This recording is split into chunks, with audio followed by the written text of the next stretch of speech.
Bien-aimé, que Dieu vous bénisse dans le puissant nom de Jésus-Christ. Alors, je voudrais qu'on puisse parler de quelque chose. Bien sûr, de la parole de Dieu, c'est dans 1 Jean 5, le verset 11 qui dit « Or, ce témoignage, Dieu nous a donné la vie éternelle et cette vie est dans son Fils. » Et je peux lire dans d'autres versions.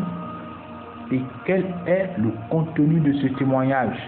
Il dit que Dieu nous a donné la vie éternelle et cette vie nous est accordée dans la communion avec son Fils. Ça c'est, n'est-ce pas, parole vivante. Alors quand on lit dans parole de vie, on dit Dieu nous a donné la vie avec lui pour toujours, et son Fils est la source de cette vie. Voilà.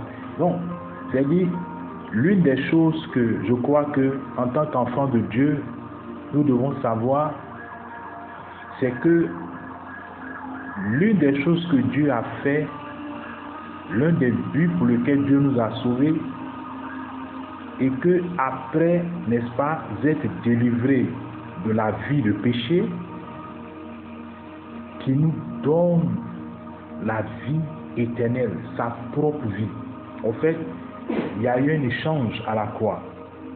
Christ a pris notre vie, et notre vie, c'est une vie de péché. La Bible dit que tous ont péché et sont privés de la gloire de Dieu. C'est le péché qui a mis une séparation entre nous et Dieu. Là où intervient le péché, il y a la mort. Là où intervient le péché, c'est là que les malédictions et toutes les choses sont à l'œuvre, l'oppression et autres. Ça, c'est le péché et la vie de péché qui amène cela. Mais la parole de Dieu nous montre que Jésus est venu pour remédier à ce problème. Au fait, il est venu régler ça. Et voilà pourquoi l'œuvre de Jésus-Christ à la croix, c'est une œuvre qui est achevée. Oui, c'est une œuvre achevée. Il est parti, il a fait cet échange. Il a pris notre vie sur lui, notre vie de péché, notre vie méchante, notre vie qui aime le monde et les choses du monde, qui aime le péché. Il a pris ça et les conséquences qui vont avec. Ce qu'on devait subir, tout il a pris. Le péché attire la malédiction. Il a pris tout ça sur lui pour nous donner sa propre vie. Dieu, d'abord, il faut noter que Dieu est à l'origine de la rédemption. Parce que c'est sa volonté. Et le Fils est venu faire quoi?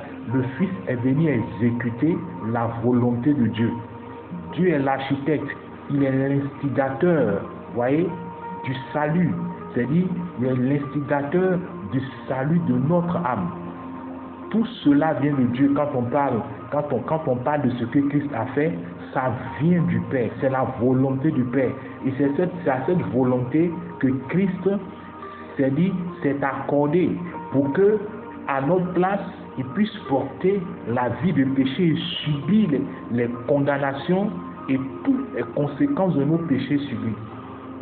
Mais maintenant, il ne s'est pas arrêté là, puisque il est ressuscité. Sa résurrection nous apporte quoi? Une vie nouvelle. Et c'est la vie de Dieu qui nous est donnée au travers de Christ. Christ en est la source. Et c'est Dieu lui-même qui a voulu que les choses soient comme ça. C'est par lui qu'on est sauvé. Voilà pourquoi il n'y a pas d'autre médiateur entre Dieu et puis nous.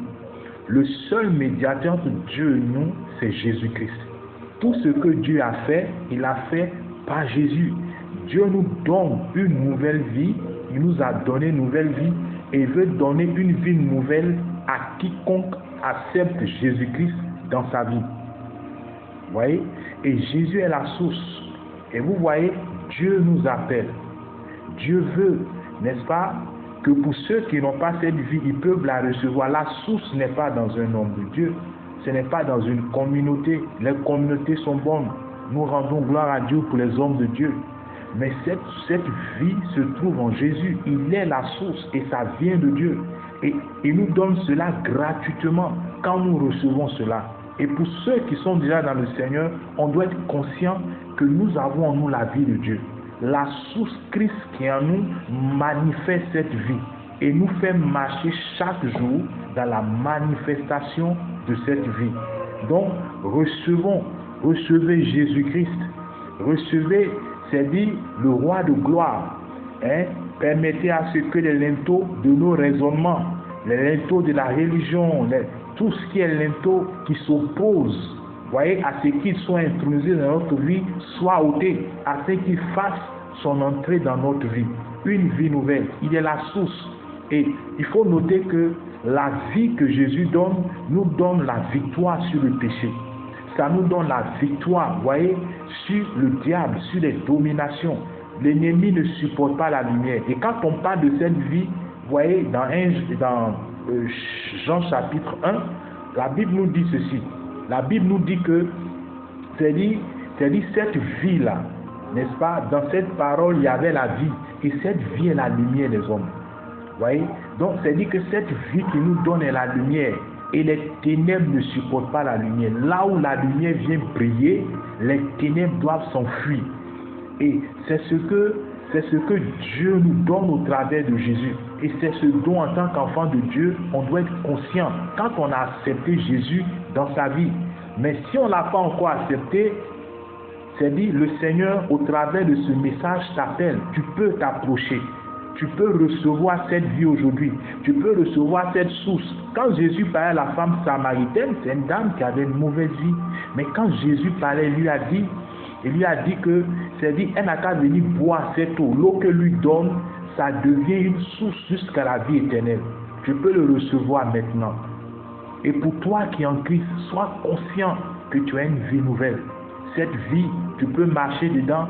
Elle a toutes les ressources pour que tu accomplisses ta destinée.